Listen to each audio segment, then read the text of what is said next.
TV ન્યૂઝમાં આપનું સ્વાગત છે।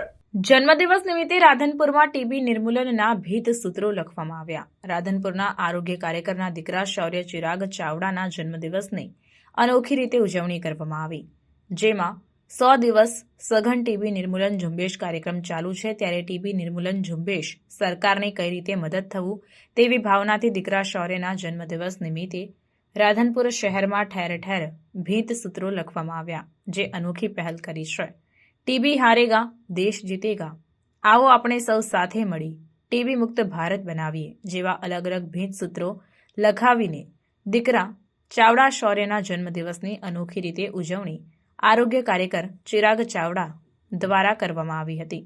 અને ચિરાગ ચાવડાએ પોતાનો જન્મદિવસ પણ છેલ્લા 8 વર્ષથી ટીબીના દર્દીઓને કઠોળની કીટ આપીને તેમજ દત્તક લઈને જન્મદિવસની ઉજવણી તેઓ કરતા આવ્યા છે।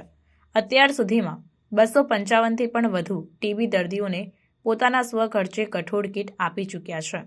ટીબી રોગને નાથવા માટે આપણે સરકારને કઈ રીતે મદદ કરીને લોકજાગૃતિ લાવીને ટીબીને નાબૂદ કરીએ। ભારત દેશને 2025માં ટીબી મુક્ત કરવા આપણા થકી બનતા પ્રયત્ન કરી લોકજાગૃતિ પણ કેળવી અને ઝડપથી આપણા ભારત દેશને ટીબી મુક્ત ભારત બનાવવાનું સ્વપ્ન સાકાર કરીશું તેમ જણાવ્યું હતું। રિપોર્ટર ગુગાજી ઠાકોર, સંખેશ્વર।